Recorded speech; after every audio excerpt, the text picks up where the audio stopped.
Welcome back to Small Caps. My name is Kerry Stevenson, and welcome back to our fortnightly market update with my friend and market commentator Tony Locantro from Alto Capital. Tony, welcome back. Great to be back, Kerry. Got a great response to our first chat, so looking forward to this ongoing series. Yeah, we've had lots of good comments, lots of people saying that it's a good addition to the Small Caps offering, so that's great, but let's dive straight into it. Pretty volatile times in the market at the moment, and I think we did a sort of a broad brushstroke last time, more of an introduction to yourself and a few comments on the market. Two things I want to cover today. Been a bit of a volatile start to the week with gold trading down to 1,900 off a high. You know, when everybody got very excited, it was just over 2,000. I'd like to talk about that with you, and then a bit of a deeper dive into the biotech stocks because I know that you cover those. And last time all we did was skim over the top. So let's start with the volatility of the market. Do you think that this is something that people, I guess, do they need to be very cautious or is this just a sign of the times? It's always going to be volatile. You just need to be watchful. Well, the US markets and the commodity markets, I call it tiptoeing through the tulips. To me, there was nowhere near enough volatility, and you needed some volatility to come in and smack everyone about the face a bit, because you just can't have those sort of returns and not have some volatility. And when you got an index like the Dow Jones that was up around 28,000, when it drops 500 points, in the bigger picture, that's bugger all, but it does scare new investors out of perfectly good stocks. Commodities have had a massive run relative to this globalized recession/depression we're heading into. And finally, the US dollar has some strength and gold cops are shellacking. But I've been involved with the gold sector since it was $251 US an ounce, and I was still writing bullish pieces on it. So the gold producers are all relative to the cost of production. You can have a low gold price, but your production costs are also going to be lower, and their percentage of profitability. I think it's all about perception. And let's face it, the gold club was just a series of cheerleaders hoping for 2,000. It doesn't make it, so everyone panics. And I think it's lemmings over a cliff. But if you invest in the right gold companies, gold price weakness is actually your friend, because the majors will throw out world-class assets they don't want. Tony, when you say investing in good companies, there's a lot of people out there that are coming into this market a little bit green around the gills. What would you suggest that they need to look for when, because there are hundreds of companies on the market? Yeah, I actually put up a tweet a little while ago that every gold stock looked like a Victoria's Secret swimsuit parade. Like, you take all of them home, but who can hold a conversation and cook a roast? So I really feel sorry for new investors. I was there in the early 90s and I bought some shit stocks. Right. It got to the point where I'd be pulling them out of a hat. I had no idea what I was doing. Every cross section looks like a good company. Every ad in a mining magazine looks like a good company, but I can assure you they're not. So it's taken me 22 years of being a broker to work out really what a good company is. But I've seen a lot of gold companies or former uranium companies or lithium companies starting to acquire assets that will never be mined. So give them two tips when looking at gold companies then, Tony. I'm going to really push you on this one. Look at the background of management. Look at who's running the company. Look at the market cap. And you can see, we've got lots of good quality emerging gold companies still capped at under $10 million. And we've got a lot of crap capped at 300 mil. So I guess, if you look at a swimsuit parade, they're all going to look good. You really need to start talking to them and work out who can hold a conversation and has an IQ above 50. And who can cook a good roast. Well, I think that's essential. Okay, so I want to also talk about the general market. Do you think this is a time, we mentioned it last week, that this is, that to a number of people jumping in, they're looking at it more like a casino. I'm not going to mention the name of the company, but everybody's talking about a particular penny stock. They're all jumping into it. No one's got any idea. And by the way, I'm not going to mention the name, but I'm also going to say that everyone's just, they've got no idea. Some of the commentary is, oh, how do I invest in a stock before it goes up? It's crazy time. Yeah, I suspect that the stock you're talking about, actually my barista tipped it to me, as opposed to my barrister. So I actually had a client ring up about it. And he said, well, we've got to buy it here and we'll get out here. And it's since halved and changed. So I've seen this madness since 1997. It's just, it becomes like a cult. And as I said, companies like a campfire. 1 minute people are holding hands, singing Kumbaya. The next minute they're bashing the crap out of each other. And I just think stock markets largely are a collective of people with no idea what they're doing. Right. Yeah. And it's the psychology, you know, as you said, lemmings off a cliff. They'll all follow each other off a cliff and then whinge when they've got nowhere. That's it. Okay, Tony, let's dive into a sector today. And this is what I want to do each fortnight that we speak to you. Let's dive into a sector. There's lots of sectors in this market. Let's do biotech today. Yeah, I'm here. Look, I see my role in the financial meter is to provide ideas that make people money.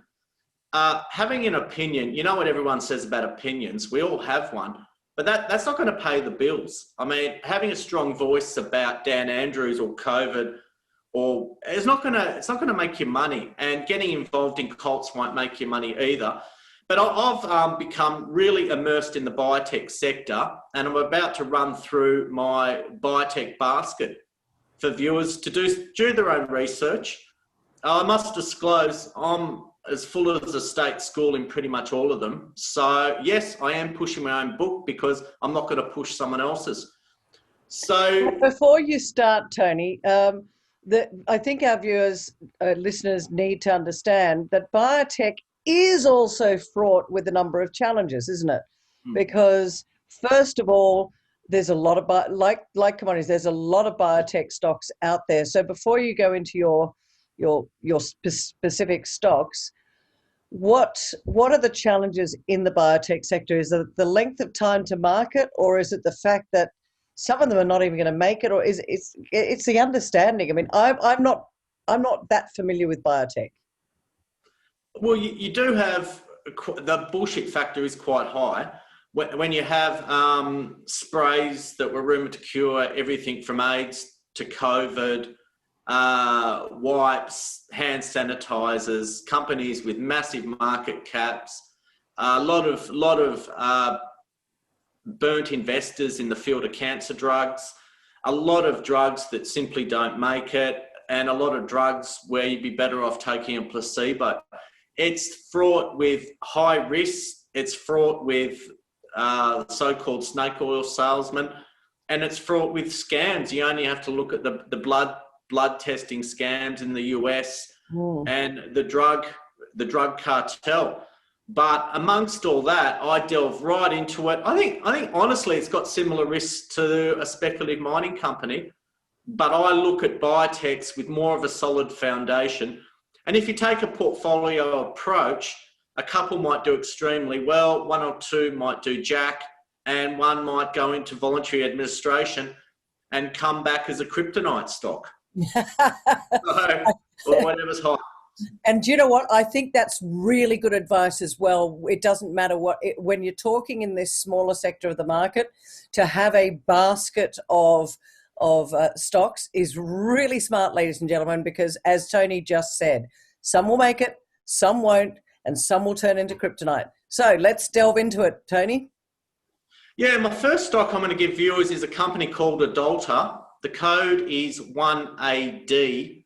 I recently raised them some money at 10 cents, and they're still trading at 10 cents, despite having an announcement yesterday that their collaboration with GE Healthcare is set to continue. And these are antibodies, and they're looking at cancer immunotherapy treatments as well. And they have a drug called AD214, which is modeled on the antibody of a shark.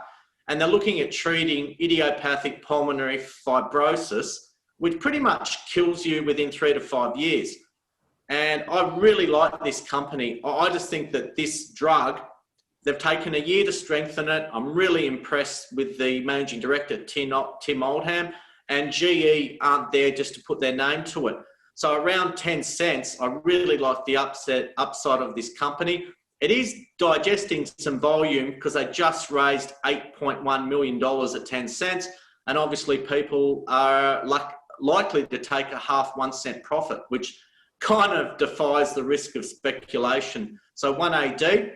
My second stock is a little company called Exopharm, code is EX1. They're trading between 30 and 33 cents. I floated this company pretty much from the ground up. The founder, Ian Dixon, rang me and said, I've got a great idea. Can you raise me $1 million? And here we are. So they're involved in exosomes or EVs, which we are hoping is going to form a miracle similar to what stem cells do. And exosomes are being touted as the next class of medicines, which can help in, we call it the elderly, where you die of an old age relatively healthy. They've also invented a product called Exoria, which tracks EVs in the human body through a dye, and that could also provide a revenue stream. They're also working on COVID. But interestingly, Chris Baldwin, the COO, said that we mightn't get COVID, but we'll be prepared for future pandemics, which is a bit of a worrying sign. And I think that when a stock like this runs, I should make it clear I'm a major shareholder. We also just raised the money at 24. This thing will run like a Kenyan. And that's what can happen. You look at Mesoblast and other biotech success stories. So EX1. My third stock is another company I had an integral role in floating called Nyrada, code is NYR. They're trading around 21, 22 cents. I've actually bought a lot of shares on market to make sure I'm in the top 20. I think I'm about number 14.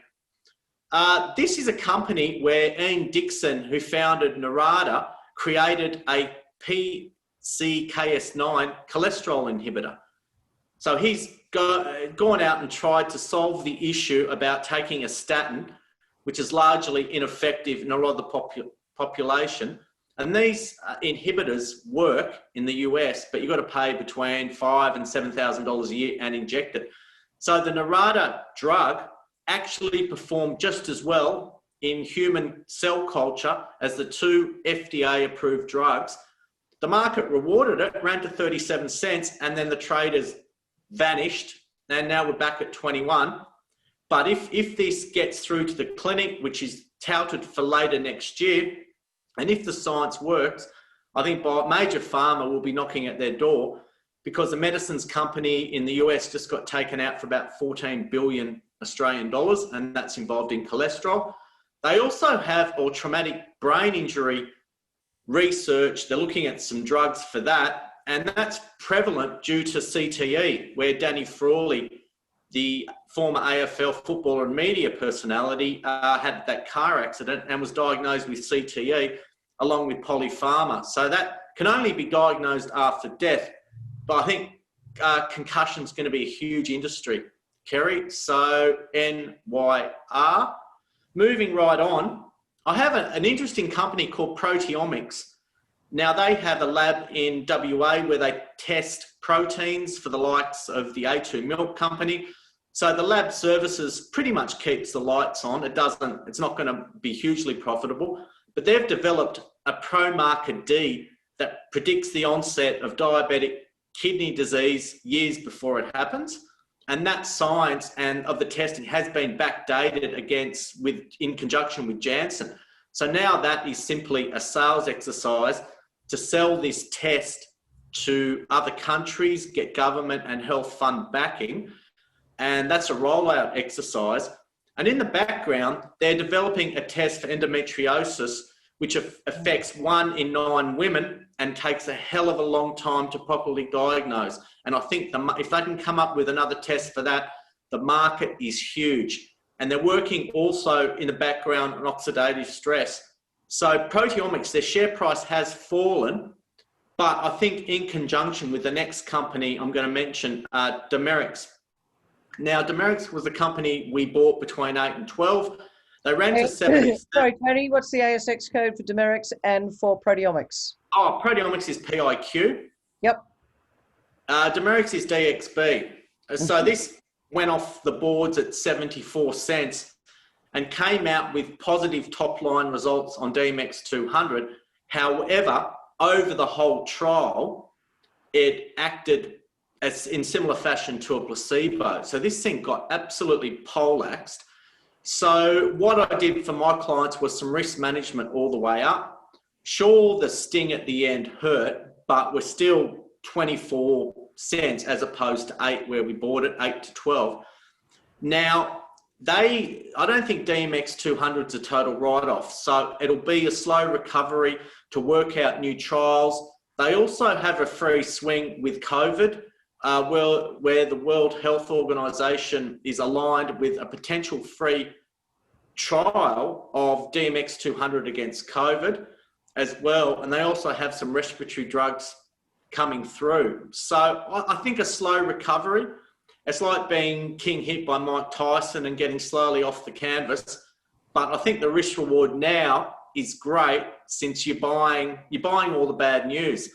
And a good lesson for investors is to learn how to buy bad news, because, you know, it's like a bad example is De Grey's discovery. Everyone's saying it's massive. It's the biggest gold discovery, but everyone knows it's great, but everyone's buying it to get an exit. So I think sometimes the best things that are well known don't give you the returns you expect. I'm not saying that gold deposit isn't going to be massive, but a lot of it's already factored in. So again, you have to be careful with buying the next best thing without any experience. So the last of my biotech basket is a company called PharmAust. I did quite a large capital raising for them at 2.5 cents. It ran to about 27. It came back. Now they've just announced that they have a repurposed drug called Monipantal, which you use to treat dogs with cancer. And their trial was a success, but Elanco elected not to proceed with the option. So the shares went from 19 cents to currently around 13. So, but it frees PharmAust to talk to other pet pharma companies because this drug does work. And I think one dog had 60% tumor regression. So probably a good industry to be in if you can give your dog a daily pill as to chemo and end up with a mess all over your house. But an interesting announcement that the market didn't really reward was they've just received over $800,000 in funding to do a phase 1 trial for Monipantal in motor neuron disease.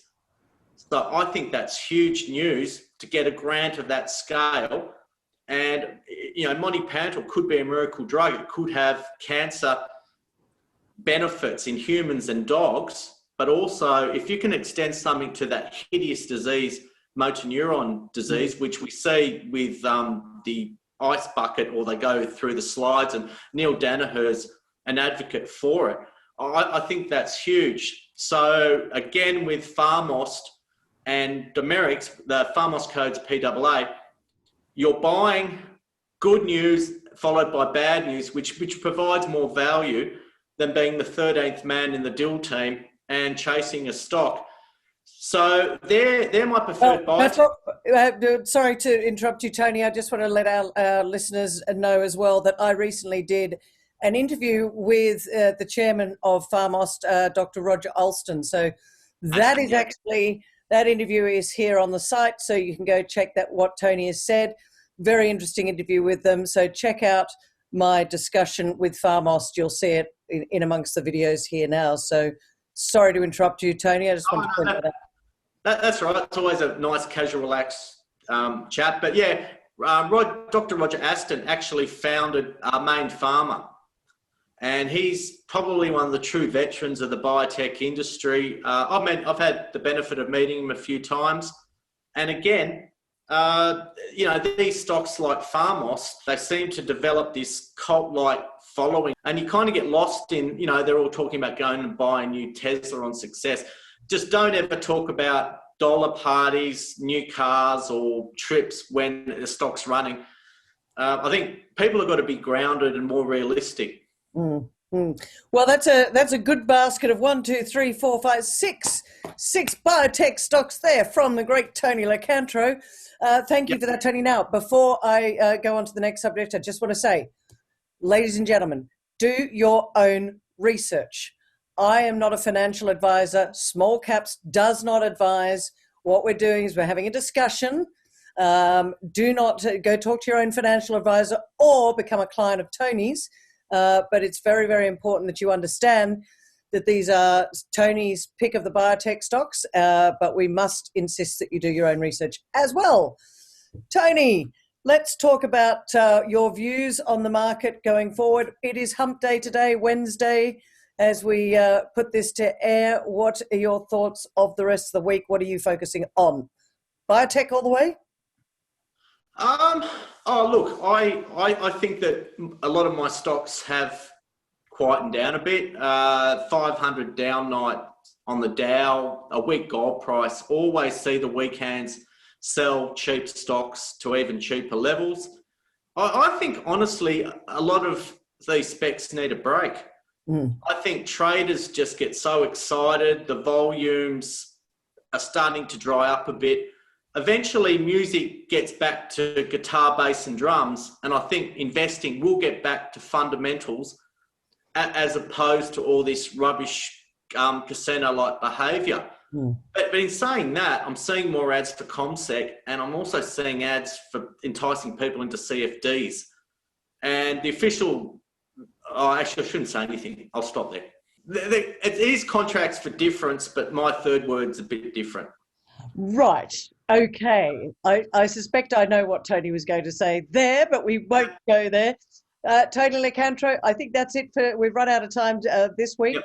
We'll see you back in a fortnight's time where we'll focus on another sector for our listeners. In the meantime, ladies and gentlemen, as I always say, be resourceful, get educated, listen to Small Caps. Happy investing. Thank you, Tony. Absolute pleasure, Kerry. Look forward to Tuesday week.